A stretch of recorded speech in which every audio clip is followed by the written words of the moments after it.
Hi friends, welcome to my channel Nisha Krishnan. ഇന്ന് നമ്മൾ സംസാരിക്കാൻ പോകുന്നത് ഡിസയറിനെ കുറിച്ചിട്ടാണ്. അതൊരു കഥയിലൂടെ നമുക്ക് അതിലേക്ക് കടക്കാം.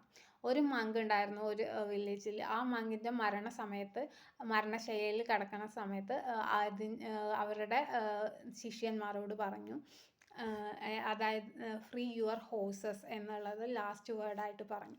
അത് പറഞ്ഞിട്ടാണ് ആ മങ്ക് മരിച്ചത്. ഇത് ഒരു ശിഷ്യനിൽ മാത്രം ഒരു ആകാംക്ഷ ഉണർത്തി. എന്തായിരിക്കും അതിൻ്റെ അർത്ഥം? അത് ഒരിക്കലും ഒരു വേർഡല്ല, അതിന് ബാഹ്യമായിട്ടുള്ള എന്തോ അർത്ഥം ഉണ്ടെന്ന് തോന്നിയിട്ട് ആ മങ്ക് അവിടെ മുതിർന്ന സന്യാസിയോട് പോയിട്ട് ചോദിക്കുകയാണ് എന്താണ് അതിൻ്റെ അർത്ഥം എന്ന്. അപ്പോൾ ആ സന്യാസിയുടെ ലൈഫ് പറഞ്ഞു കൊടുക്കുകയാണ് ആ സന്യാസി. അതായത് ആ മങ്ക് ജീവിച്ചിരുന്നപ്പോൾ അവിടുത്തെ വില്ലേജേഴ്സ് ഒരു ദിവസം ഒരു ഗിഫ്റ്റ് ഓഫർ ചെയ്തു. ആ ഗിഫ്റ്റ് ഒരു ഹോഴ്സ് ആയിരുന്നു.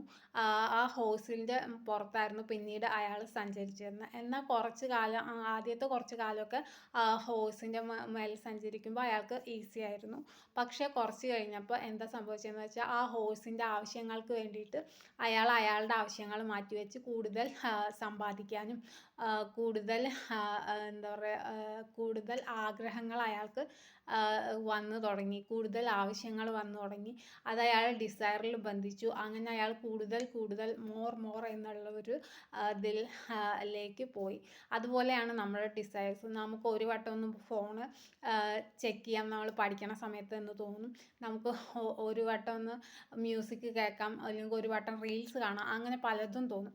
So desire is your enemy. So control your desire and you can achieve anything in your life. So എപ്പോഴും ഈ മങ്ങിൻ്റെ കഥ ഓർക്കുക, എന്നിട്ട് ഡിസയർ ഫ്രീ ആയിട്ട് ജീവിക്കാം.